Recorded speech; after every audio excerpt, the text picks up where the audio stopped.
ભાવનગરમાં આજે વહેલી સવાર સુધી ઈડીના ધામા ઉતર્યા હતા અને ગઈકાલ મોડી રાત્રે જ હનીફ કાસમ શેખ છે તેમના બંગલે ઈડીના દરોડા પડ્યા હતા, કારણ કે તેમણે 1500 કરોડનું કૌભાંડ કર્યા હોવાની વાત સામે આવી હતી અને આ ખાસ કરીને 2 વર્ષ પહેલા જે સેબી છે તેમણે પણ કેસ કર્યો હતો અને સેબીના કેસને લઈને જે આ હનીફ કાસમ શેખ છે તે SMS દ્વારા સ્ટોકની ટીપ આપતા હતા અને નાની કંપનીઓને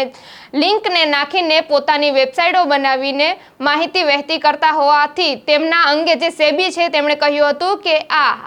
હનીફ કાસમ શેખ છે તેમણે 144 કરોડનું કૌભાંડ કર્યું હતું અને 5 કંપનીઓ સાથે તેમણે છેડા પણ કર્યા હતા અને તે દ્વારા જે સેબી વડે હનીફ કાસમ શેખને 2 વર્ષ પહેલા નોટિસ પણ પાઠવવામાં આવી હતી, સમન્સ પણ પાઠવવામાં આવ્યો હતો, છતાં પણ હનીફ કાસમ શેખ છે તે હાજર ન રહ્યા હતા, એટલે તેમને 7 લાખનો દંડ પણ ફટકારવામાં આવ્યો હતો। તો બીજી તરફ જે હનીફ કાસમ શેખ છે તેમણે